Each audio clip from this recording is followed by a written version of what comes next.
Hello everyone. Like a douchebag, I'm doing what everyone else is doing because I know it will get me hits. And hits equal sex with hookers. And I love hookers. Welcome to Draw My Life with Onision.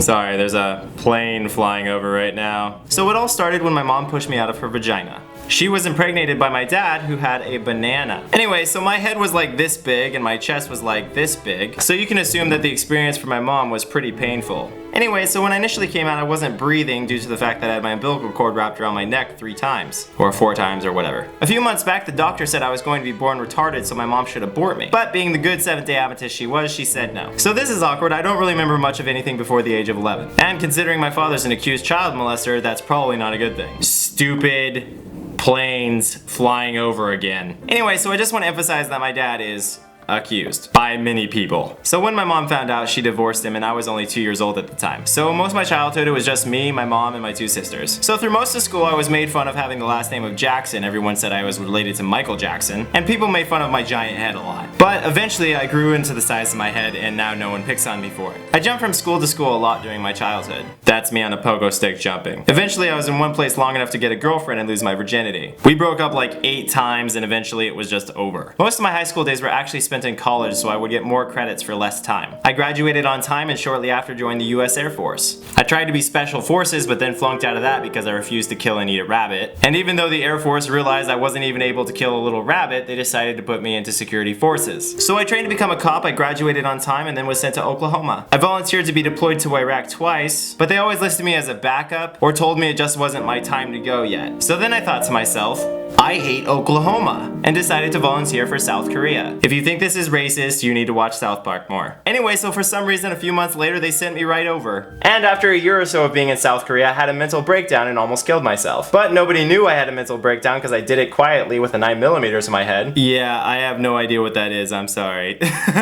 Point is, I was really sad, but then I went on leave for 30 days. When I came back off leave, I thought everything was okay, but then my supervisor called me a dirtbag.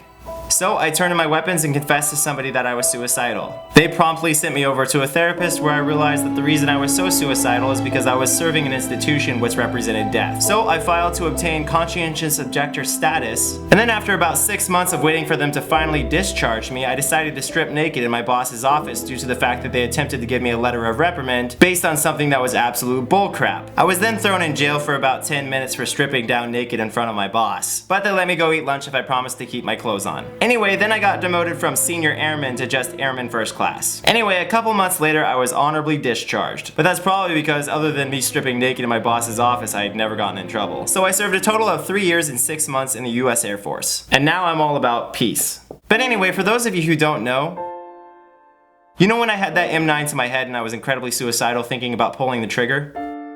You want to know why I didn't do it? Because on November 14th, 2007, I told myself that if I could dedicate myself to YouTube, to entertaining and making people like you happy, to making my stupid life have some kind of meaning, then I didn't need to kill myself.